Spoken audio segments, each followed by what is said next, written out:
cuestionamiento, quisiera saber, hace como 2 semanas aproximadamente, Cancino hace la recomendación de la aplicación de la segunda dosis, el refuerzo. La mayoría de las personas que están vacunadas con este biológico son los maestros. Quisiera conocer la opinión, no sé si el doctor Alcocer, el doctor Gatell o usted, si van a aplicar este segundo refuerzo y cuándo empezarían. Pues yo creo que el doctor López-Gatell podría explicarlo. Yo lo que quiero introducir en la respuesta del doctor es de que, como es natural, las farmacéuticas pues quieren que se consuman más vacunas, y nosotros tenemos que adquirir las vacunas que son necesarias y definir una política de protección a la gente, no una política mercantil o comercial. Cada quien tiene su función. Las farmacéuticas están en su papel, no es ningún cuestionamiento, pero el gobierno pues también tiene que cuidar el presupuesto, que es dinero de todos, no se puede desperdiciar y se tiene que actuar a partir de fundamentos científicos, no de declaraciones o de boletines. Entonces, Hugo puede informar sobre esto. Gracias, presidente. Con mucho gusto. Liliana Noble, de Pulso Saludable, gracias por esta pregunta. Como hemos venido comentando a lo largo de las semanas recientes, en el sentido de lo que acaba de decir el presidente, nosotros siempre buscamos tener la evidencia científica más sólida, más consistente, más actualizada, que permita tomar decisiones técnicas correctas. Y es muy importante visualizar que la evidencia científica va cambiando a lo largo del tiempo. Esto lo digo de antemano, previo a la respuesta puntual a este asunto, porque a veces la narrativa pública, en los medios, en las redes sociales, se pierde de vista que las cosas van cambiando con el tiempo. Entonces, lo que diga uno hoy es 17 de agosto de 2021, podría ser diferente después, si es que hay evidencia sólida que cambie esa perspectiva. Hoy no existe evidencia científica publicada, robusta, consistente, que demuestre que ninguna de las vacunas contra COVID, contra el virus SARS-CoV-2, pierde su capacidad protectora contra los desenlaces que interesa evitar: la muerte, la hospitalización, la enfermedad grave u otras complicaciones. En algunos casos, algunas compañías farmacéuticas que producen vacunas han contribuido a que se elaboren algunas investigaciones sobre los anticuerpos, la concentración de anticuerpos en sangre. Referencia genérica para todo el pueblo: los anticuerpos son las sustancias que están en la sangre, que fabrican los glóbulos blancos y forman parte del mecanismo de defensa contra las infecciones.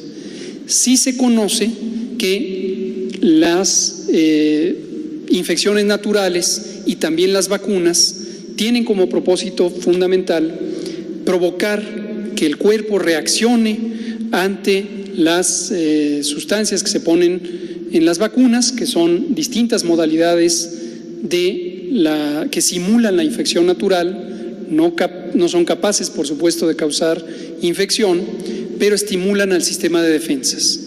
Y uno de los indicadores para demostrar que produjeron su efecto es la concentración de anticuerpos en sangre. Ahora, tanto para las vacunas, de cualquier tipo de vacuna, como para las infecciones naturales, se conoce que ciertas semanas o meses después de la respuesta original, el sistema de defensas, el sistema inmune, pasa a un estado de relativa reposo, de estabilidad, de quietud, pero guarda memoria inmunológica. ¿Cómo la guarda? Se fabricaron, se multiplicaron una serie de células que se llaman precisamente así, células de memoria. Y ahí están listas para responder ante el reto de una exposición al agente infeccioso. Por lo tanto, la medida de anticuerpos en sangre, la concentración de anticuerpos, no necesariamente es una representación de toda la capacidad que tiene el sistema de defensas. Se ha observado en algunas de las vacunas que 6, 8 meses después de aplicadas, los anticuerpos reducen con respecto a la cantidad máxima que se logró a las pocas semanas de la inyección, pero insisto, eso no es una demostración de que han perdido su efecto. Es esperable que el sistema inmune pase a un estado de reposo. Ahora termino diciendo sobre las decisiones específicas, como ya comentaba el presidente, hasta hoy 17 de agosto de 2021 seguimos monitoreando y seguiremos monitoreando si apareciera evidencia científica clara, robusta, consistente, que mostrara que se redujera la potencia protectora de las vacunas. Eso podría llevar a otra decisión, pero hasta hoy eso no ha ocurrido. Y perdón, doctor, ¿cuál sería este elemento que les haría a ustedes definir que sería el momento de un refuerzo? Bueno, no solo en México, sino en el resto del mundo. ¿Qué tendría que ocurrir? Así es, en el resto del mundo se monitoriza esto. Esto lo hace, por ejemplo, el Grupo Asesor Estratégico de Inmunizaciones de la Organización Mundial de la Salud, por cierto, presidido por un mexicano, el doctor Alejandro Cravioto, quien también participa en nuestro grupo técnico asesor, y las distintas comunidades científicas o los gobiernos van presentando evidencia sobre la capacidad protectora en los desenlaces importantes. El riesgo de muerte, el riesgo de hospitalización, el riesgo de enfermedad grave. Si esa evidencia fuera consistente, fuera clara, estuviera robusta, podría hacer pensar que se requiriera una dosis de refuerzo, tercera para los esquemas de 2 dosis, segunda para los esquemas de 1 dosis, como la vacuna CanSino, la vacuna Johnson. Pero insisto, hasta este momento no hay ninguna evidencia ya compilada, ya depurada, que sea robusta, que convenza que se necesita esto. Y en cambio lo que sí vemos, y por eso lo hemos declarado aquí, es una gran cantidad de información que viene de las secciones de mercadotecnia de las casas farmacéuticas o de sus propios gerentes generales, que hacen declaraciones que sugieren que se necesita eso como si fuera algo demostrado científicamente. Entonces, causan una reacción en las personas. Muchos medios de comunicación en México y en otros países estimulan esta idea para inducir a que se crea que se necesita ya esta segunda dosis, por ejemplo, para la vacuna CanSino. En el caso de la vacuna CanSino, la propia representación comercial de la empresa en México, que es la responsable de haber solicitado y recibido la autorización de uso de emergencia a nombre de CanSino, indicó que presentaría un expediente técnico para solicitar un cambio en el registro sanitario sobre la segunda dosis. Hasta este momento no ha presentado ese expediente técnico y entonces, por lo tanto, no hay ni siquiera elementos de juicio en ese sentido. Y en cambio, los aspectos de publicidad de la casa comercial han promocionado que se necesita una segunda dosis. Entonces ahí vemos ese contraste de discursos y por lo tanto, como población, hay que tener cautela, hay que tener cuidado y buscar las fuentes confiables, las fuentes originales. Y finalmente, ¿qué tendrían ustedes que tomar en cuenta para, no sé si la Organización Mundial de la Salud tuviera que decidir que los pequeños de 12 a 18 ya tendrían que vacunarse y ustedes reforzarían esta idea y entonces iniciaría la vacunación en todo el mundo? Es semejante, gracias por mencionarlo, lo habíamos comentado hace unos pocos semanas, pero es el mismo fenómeno. ¿Se necesita o no vacunación en menores de edad? Es una pregunta científica completamente válida, completamente necesaria, que nosotros mismos, como responsables de la salud en México, nos hacemos frecuentemente. y estamos monitoreando la evidencia científica. Vacunar a los menores de edad fundamentalmente se ampararía en dos propósitos.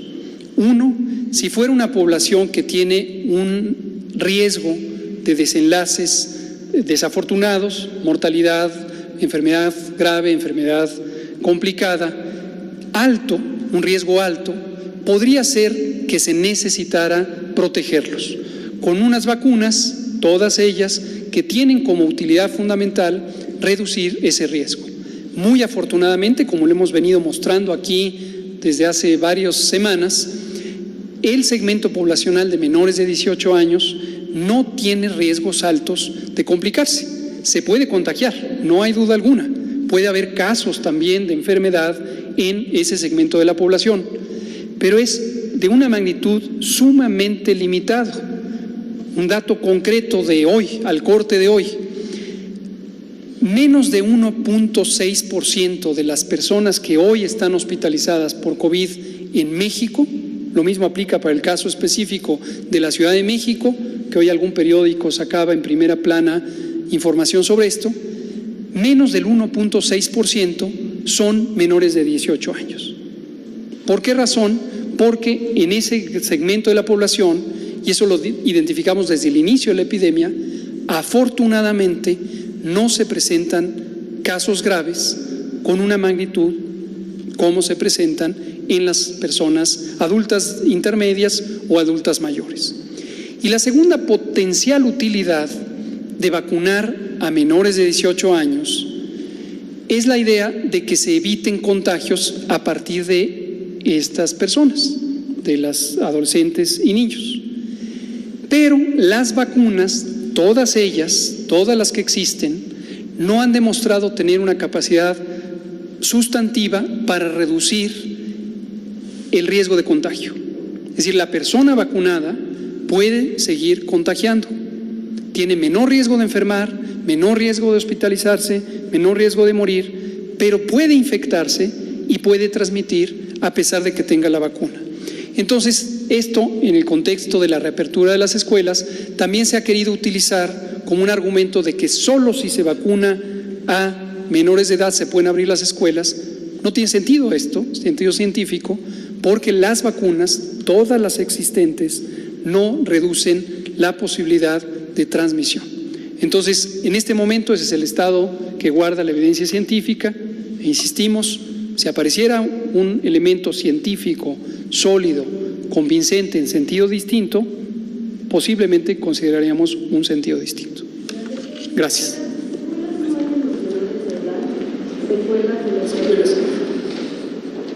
Sí existen en algunos casos, igual que en el adulto, posibilidades de secuelas. El tema es la proporción. Insisto, el dato que acabo de dar, 1.6% o menos son menores de 18 años. Si nos vamos a menores de 12, es todavía una proporción mucho menor. Les pongo un ejemplo ilustrativo. En este momento, en Centro Médico Nacional Siglo XXI del Seguro Social, en el Hospital de Pediatría hay 4 camas disponibles, hay 2 niños hospitalizados. ¿Por qué están hospitalizados? Aunque tienen COVID, no es por el COVID. Son 2 niños con leucemia, un hombre y una mujer, con leucemia, una enfermedad que debilita el sistema inmune y su tratamiento afecta múltiples órganos. Y resultaron positivos a COVID. Y por eso están hospitalizados por la leucemia, pero además uno de ellos prolongó su hospitalización por el hecho de que resultó positivo a COVID. Entonces, este es el perfil de lo que vemos como secuelas, como complicaciones en los niños. En el adulto también ocurría ese fenómeno, pero hay muchos otros, la mayoría, que no tienen la necesidad de una enfermedad tan grave que justifique la hospitalización, pues el propio COVID. Pero en los niños son estas enfermedades, estas comorbilidades, las que hacen que puedan tener algunos de ellos secuelas. Y hemos pensado que en su momento las protecciones específicas deben destinarse a estas condiciones de salud que agravan la condición, la probabilidad de daño, independientemente de la edad, pero también incluidos los menores. Gracias.